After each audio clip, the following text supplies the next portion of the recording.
Hello students. Today we are going to deal a topic from chapter 7, that is formation of a joint stock company. In that we will study the documents prepared by the promoters for registration. So promoters need to prepare several documents when they are going to register the company. There are 6 documents. First one is Memorandum of Association, second one is Articles of Association, consent of proposed directors, agreement if any, statutory declaration, and receipt of payment of fee. We'll see the first document, that is Memorandum of Association. Memorandum of Association is the most important document as it defines the objectives of the company. No company can legally undertake activities that are not contained in its Memorandum of Association.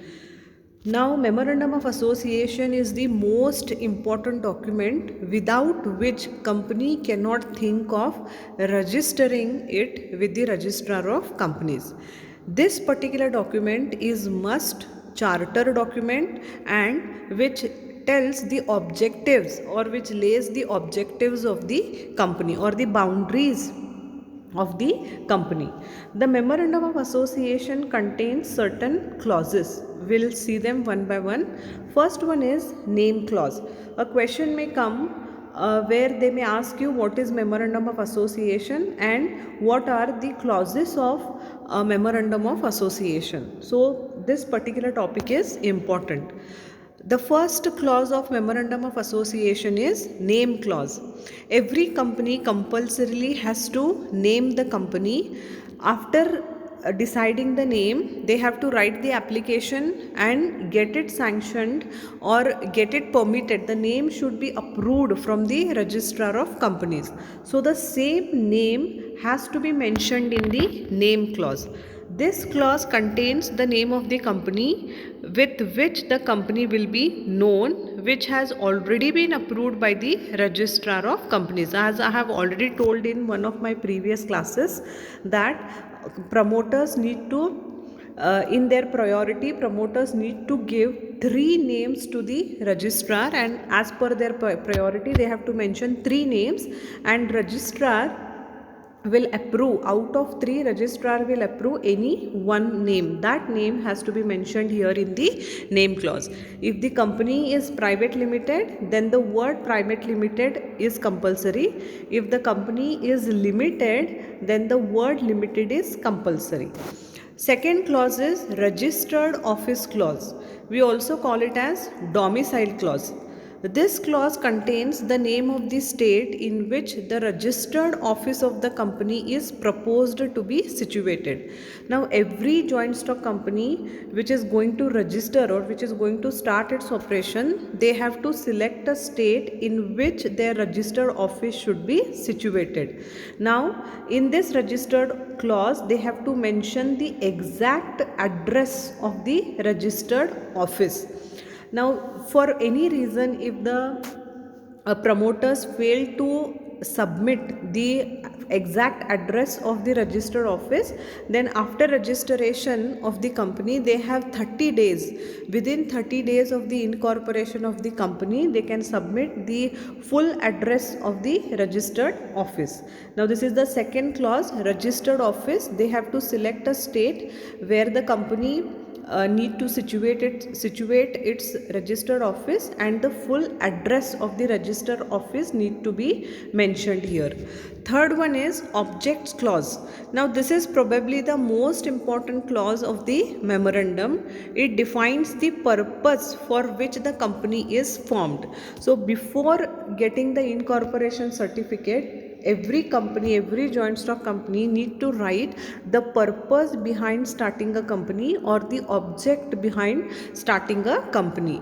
A company is not legally entitled to undertake an activity which is beyond the objects stated in this clause. Means once you mention the object, you are bound to stick to that object. Your activities will restrict in fulfilling only that particular object. So if your activities goes beyond beyond satisfying some other object, then it is called as illegal activity. The main object for which company is formed are listed in the subclause. It must be observed that an act which is either essential or incidental for the attainment of the main objects of the company is deemed to be valid. If any you have decided one object and any incidental activities or any other incidental purposes are similar to the main object, then it is valid. So the company need to mention its objects, its purpose for why they are starting joint stock company, that is to be written in the object clause. Fourth one is liability clause. It is compulsory for every joint stock company to mention the liability of the members, whether it is limited or unlimited. This clause limits the liability of the members to the amount unpaid on the shares owned by them. Next is capital clause. This clause defines or specifies the maximum capital which the company will be authorized to raise through the issue of shares. Now, joint stock company raises the funds by issue of shares from the general public. Now, when they are going to issue shares from the general public and raise capital, in the capital clause they have to mention the maximum amount of capital that they are going to raise it from the general public. That capital we call it as registered capital, or we call it as authorized capital. So once they mention this authorized capital, and if that raised money exceeds the authorized capital, then the company is called as illegal company. They cannot raise the shares or the capital more than the registered capital. For example, the authorized share capital of the company may be rupees 25 lakhs with divided into 2.5 lakh shares of rupees 10 each, means 2.5 lakh shares, each share amount is 10 rupees. So 2.5 multiplied by 10, 25 lakhs is the registered capital. Suppose if company, while mentioning in the capital clause, they have mentioned 25 lakhs and they want to raise 30 lakhs, not possible. They can raise money from the general public by issue of shares till 25 lakhs only. So this is what we call it as registered capital or authorized capital. The memorandum of association must be signed by at least 7 persons in case of public company and by 2 persons in case of a private company. This is a compulsory requirement. Once the final memorandum of association is drafted, it must be signed by at least 7 persons in case of public company and at least 2 persons in case of a private company. So what exactly memorandum of association is? It is one of the important document. It is most important document of the company which defines the objectives of the company. You cannot register your company without memorandum of association. It is must and compulsory. There are different clauses of memorandum of association. First one is name clause, which specifies the name of the company which has been already approved by the registrar of company. Registered office clause tells about the state in which the registered office of the company is situated with the full address.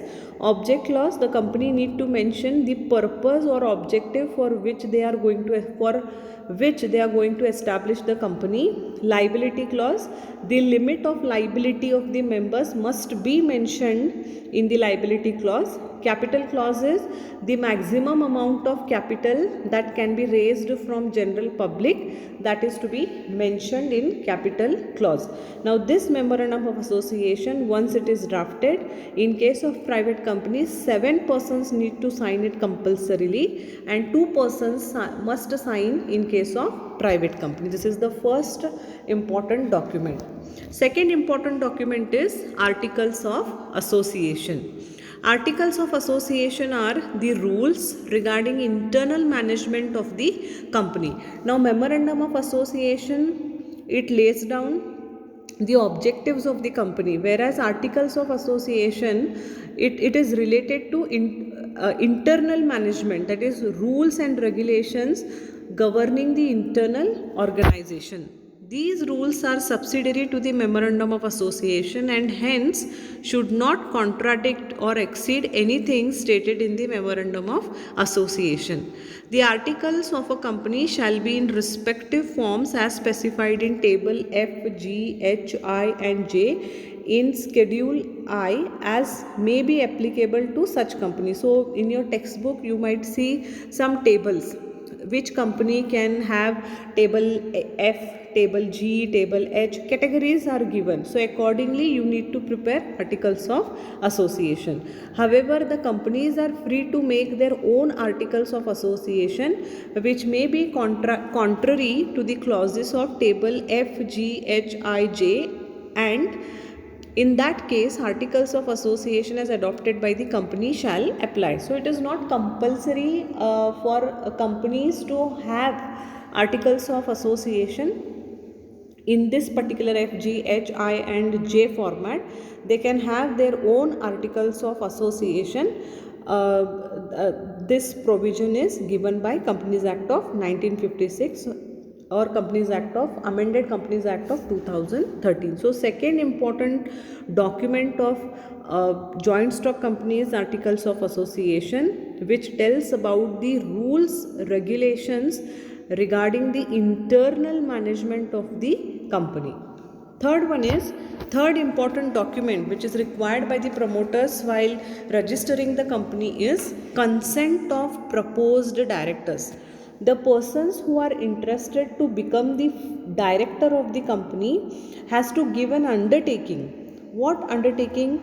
We'll see that a written consent of each person named as a director is required, confirming that they agree to act in that capacity and undertake to buy and pay for qualification shares as mentioned in the articles of association. So out of the entire total share capital, the person who is interested to be or act in the capacity of director need to buy some shares, and not only buying, he has to pay for those shares, so that he has to give it in writing that he is ready to act in the capacity of director and he will undertake to buy and pay for qualification shares. So this undertaking we call it as consent of proposed directors. They are the first directors of the company. They are not yet finalized, they are not the final directors of the company. That is why we call them as proposed directors. Fourth one is agreement. Now promoters will finalize certain posts in the organization to look after the company or to manage the day-to-day activities of the company. Promoters may appoint either managing director or whole-time director or a manager, whoever it may be. It might be managing director, whole time director, or even it might be a manager. So whoever they appoint, the copy of that agreement with whom they are going to appoint as managing director, as whole time director or manager, the copy of the agreement must also be submitted to the registrar of companies while following the procedure for registration. So this is what we call it as agreement, if any, in the sense if company proposes to have either managing director, whole time director or a manager, out of these three if the company appoints any one person, at that time the same copy of the agreement should be submitted to the registrar of companies. Fifth one is statutory declaration. Now, the promoters need to give a declaration stating that all the legal requirements pertaining to registration have been compiled with is to be submitted to the registrar with the above mentioned documents for getting the company registered under the law. In short, statutory declaration means what? Promoters have to give an undertaking stating that whatever formalities are there, that they have completed all the said formalities with the above documents. They have to write it and sign it on that particular document.